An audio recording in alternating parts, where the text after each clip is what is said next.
Hello, everybody. Hope you're having a great day. Today, I want to go over some details on how your personal credit file can either make or break your business funding applications.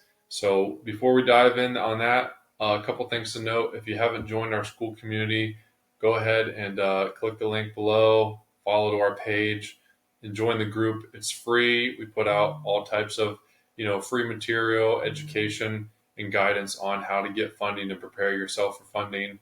And then also, if you do need funding the next 24 to 48 hours, we do have a couple partners that can potentially assist you. Again, that'll be in the description as well. But to hop in for today, we're going to look at, what is an ideal personal credit file for funding? Why does that matter? And also some strategy when it comes to utilization. So when you're applying for business funding, right, you're applying for a business loan or business credit, your personal credit file will be inspected or checked in some way, shape, or form, whether that's through a soft credit check or a hard credit pull. And essentially, the way your personal credit is structured when applying can make or break the application. So, one big thing is utilization. And utilization is the amount of credit that you're currently utilizing compared to the amount of available credit that you have. So let's just say you have one personal credit card, it has a $10,000 limit, and your current balance on that card reporting to the credit bureaus is 5K. So you're using 5K, your available is 10. Your utilization right now is 50%, which is extremely high in the eyes of the bank and lenders, right? Even if your payment history is perfect, that would not be an ideal time to apply. So if your utilization essentially is above 30%, you're in a red zone, right? If you're between, I'd say 10 to like that 30% range, somewhere in there, you're kind of in the yellow into orange zone. If you're 10% or below, you're in a green zone. So our typical rule of thumb is, if your utilization, that's overall utilization across all accounts combined, but then also individually. So one thing to note too, so um, if you have, let's just say, $50,000 of available credit across, you know, five cards at 10K a piece, right? So $10,000 worth of credit limits per card, five cards, you got 50K of available credit total, right? And let's say you have one card maxed out at 10K and the other cards are not even being used. So your overall credit utilization on your file will be 20%, right? Which is okay. That's not too high.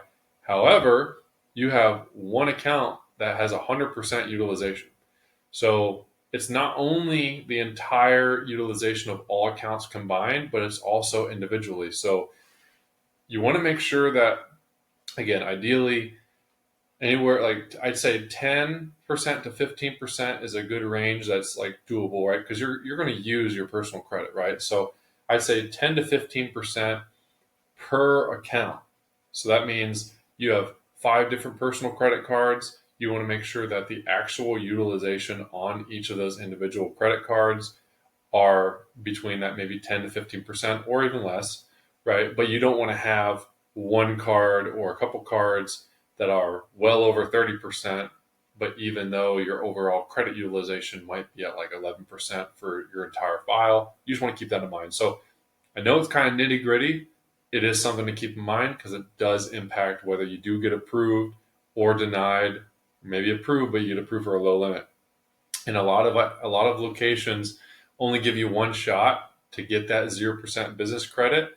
And so you want to make sure you put your best foot forward and you put yourself in a position so you don't get approved for like a $2,000 or $3,000 limit. Can't do much with that. A 15, 20, 30K limit, obviously that's way better, right? So it can make the difference just on utilization alone. Another thing, and utilization, obviously, like you can more than likely do something about it. There's other things that you can do, as far as paying down balances, waiting for it to update, execute at the right time, making sure your payment due dates are all aligned. Like there's things that you can do with utilization that leading to my next point, age, you really can't do anything. It's time, right? So when you have accounts set up, let's say you applied right out of high school or in college for some credit, and you haven't used it in many years, but there's no annual fee on those accounts, but they're just sitting on your file. You want to keep those open because that adds age and history to your credit file, especially like for myself. I bank with Navy Fed, and so I have a card with Navy Fed that I haven't used in a really long time. It doesn't even have like a super high limit on it, but the age on that account is helping to anchor my file. And so of course, like I'm not going to close that account. I'm going to keep that thing open, and if I want to use it, great, it's there if I want to use it. But even if I don't, that helps that credit history on my file to when I want to apply. So a good time to apply is when you have not applied for a bunch of things recently. And on this page here, we have broken down for you a couple different scenarios on how many accounts you've opened and what time frame. But the main gist is if you just went out and you applied for a store card and an auto loan and a personal loan, it might not be the best time right now to apply for business funding yet. You want to maybe get some additional age on those accounts and history before you go and apply, because whenever you open up a new account, it's a new relationship, it's a wild card, right? So the bank is looking at your credit file and they're saying, okay, well, you've opened up a handful of new accounts in the past 2 years. You haven't proven yet, you don't have a track record on those accounts that you can actually make your payments on time.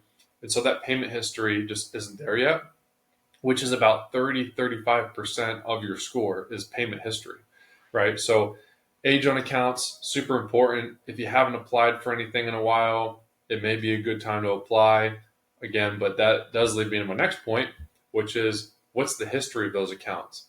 Do you have any late payment history on accounts, opened or closed?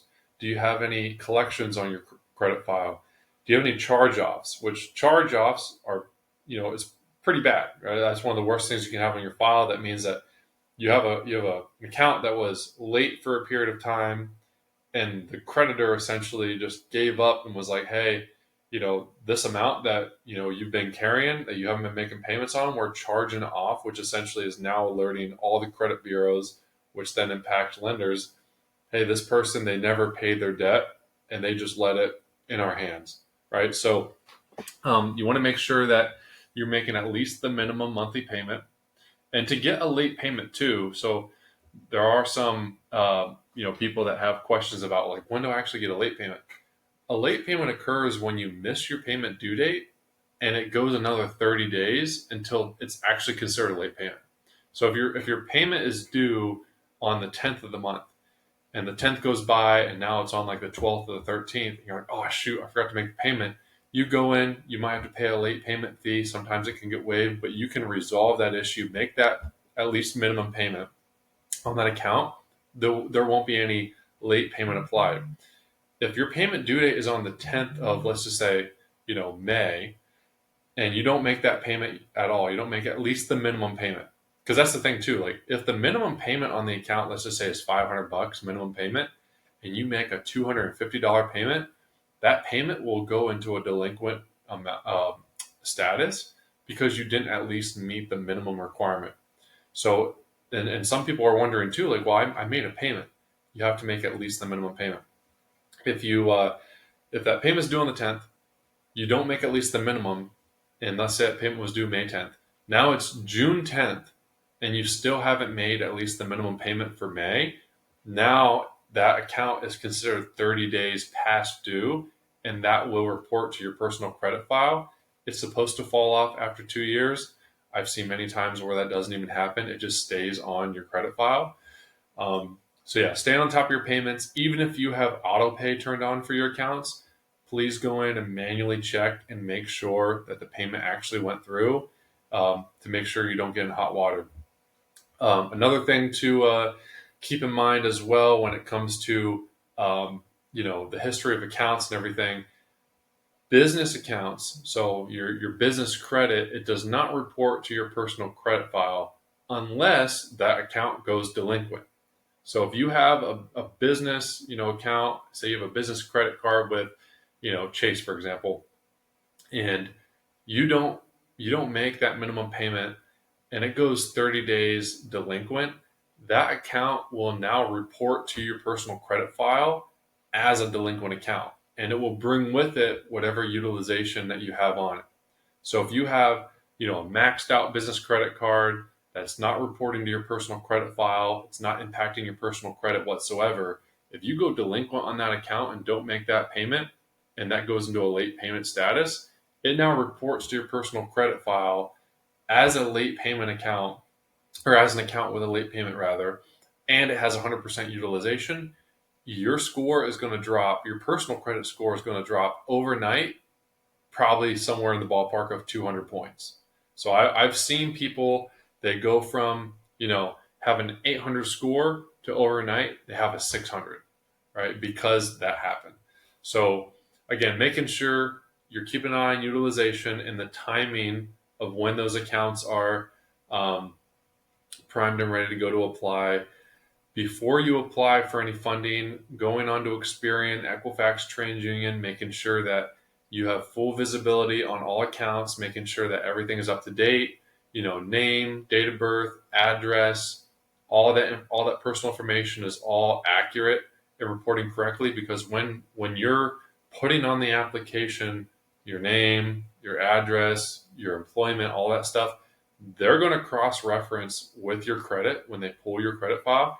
And if there's a mismatch there with the information that's on the application on your credit, that can lead to a denial, or it goes into pending. They ask for additional documentation. It slows down the process. And then also one thing to note here too, making sure that you don't have any active duty fraud alerts on your credit as well, because if you go to apply, you have an active duty fraud alert. Now they have to call you, confirm it's you, and it can slow down the process. And of course, making sure you don't have your credit frozen when you're applying. So hopefully this was helpful. Again, we went over utilization, age of accounts, history of accounts, how that impacts your ability to get funded. The bottom line is, if your personal credit file is not positioned correctly and primed for applying, you are going to get denied on the business side.